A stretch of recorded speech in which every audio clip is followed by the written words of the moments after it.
Hello दोस्तों, कैसे हो आप सब। आई होप कि आप अच्छे होंगे। आज हम जानेंगे सामान्य मनोविज्ञान के बारे में।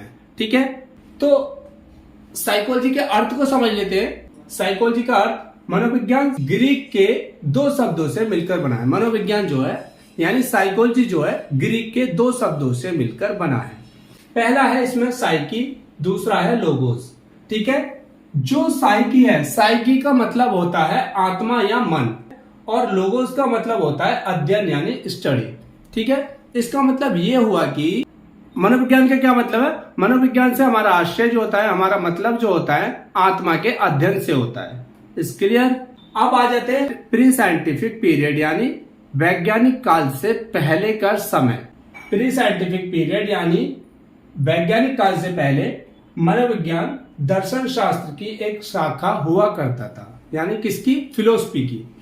मनोविज्ञान कोई एक पर्टिकुलर सब्जेक्ट नहीं था, ये किसी की ब्रांच था, और वो ब्रांच था फिलोसफी की। यानी फिलोसफी से निकल के आया है साइकोलॉजी। ठीक है, ओके। लेकिन बाद में जब विलियम वुंट ने 1879 में मनोविज्ञान की पहली प्रयोगशाला यानी लैब खोली, जिसके बाद मनोविज्ञान दर्शन शास्त्र से अलग होकर स्वतंत्र विज्ञान के रूप में विकसित होने लगा था। कब होने लगा ये विकसित? अलग पर्टिकुलर सब्जेक्ट के रूप में, जब विलियम वुंट ने 1879 में पहली एक्सपेरिमेंटल लैब खोली थी। और ये कहां पे खोली थी? जर्मनी के लिप्जिग यूनिवर्सिटी में। ठीक है, जिसके बाद साइकोलॉजी एक पर्टिकुलर सब्जेक्ट के रूप में डेवलप होने लगा था। क्लियर। साइकोलॉजी के फादर विलियम वुंट को ही कहा जाता है। विलियम वुंट साइकोलॉजी के पिता हैं।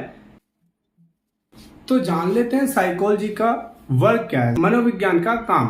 ठीक है, तो मनोविज्ञान का कार्य यानी वर्क ऑफ साइकोलॉजी। तो मतलब साइकोलॉजी का काम से मतलब है कि साइकोलॉजी किस तरीके से काम करता है, कैसे कार्य करता है। ठीक है, तो मनोविज्ञान एक ऐसा विज्ञान है जो प्राणी के व्यवहार यानी बिहेवियर तथा मानसिक प्रक्रियाओं यानी मेंटल प्रोसेस का अध्ययन करता है।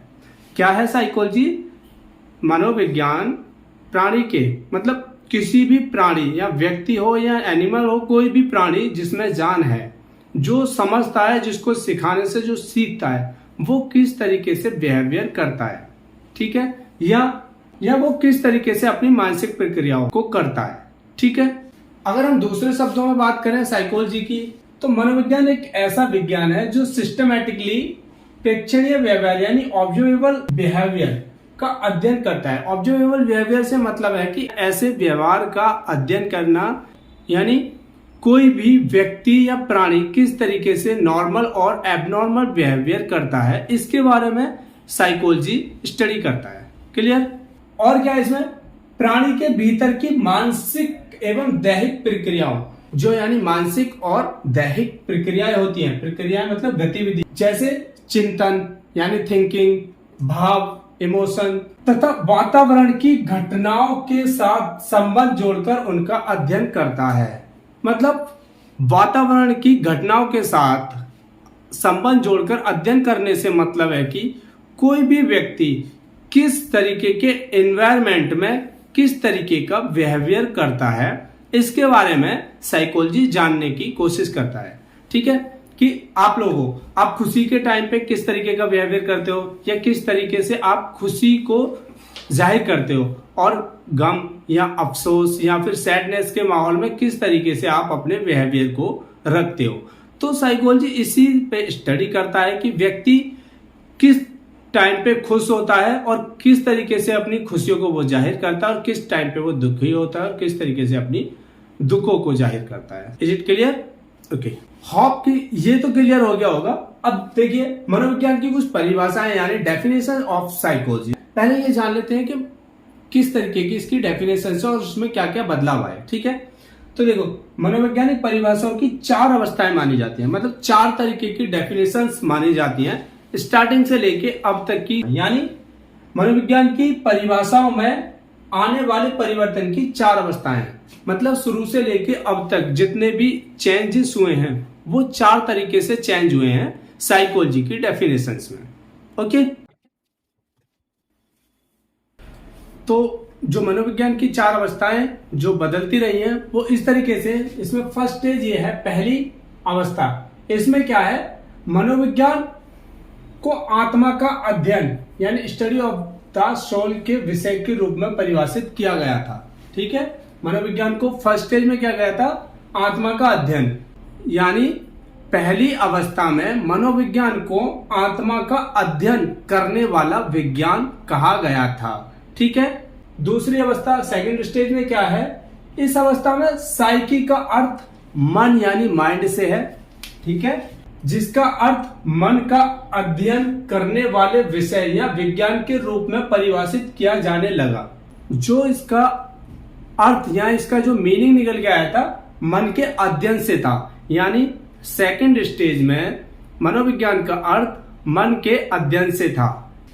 थर्ड स्टेज यानी तीसरी अवस्था, इसमें मनोविज्ञान को आत्मा तथा मन के स्थान पर, आत्मा तथा मन के स्थान पर चेतना का, किसका, चेतना का विज्ञान यानी साइंस ऑफ द कॉन्शियसनेस या चेतना व्यवहार का अध्ययन करने वाला विषय यानी study of the conscious behaviour के रूप में परिभाषित किया जाने लगा।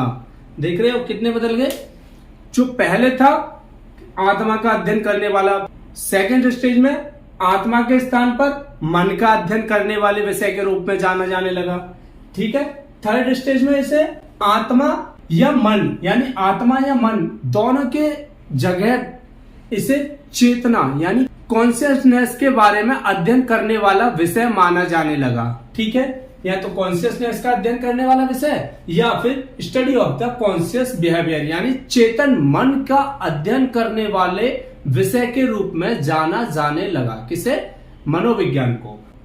तीसरी अवस्था जो थी, इसमें सबसे पहला प्रयास विलियम जेम्स यानी विलियम जेम्स ने किया था कि इसको आत्मा या मन के स्थान पर इसे कॉन्शियसनेस का साइंस कहा जाना चाहिए या साइकोलॉजी कहा जाना चाहिए। ये किसने कहा था, विलियम जेम्स ने।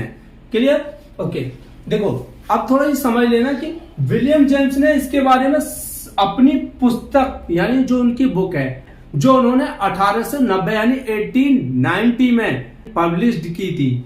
ठीक है, तो वो कौन सी बुक है, प्रिंसिपल ऑफ साइकोलॉजी यानी मनोविज्ञान का सिद्धांत। ये किसकी बुक है, विलियम जेम्स की। और विलियम जेम्स ने साइंस ऑफ कॉन्शियसनेस के बारे में इस बुक में डिटेल में बताया है। और ये बुक उन्होंने कब रिलीज की थी यानी कब पब्लिश की थी, 1890 में।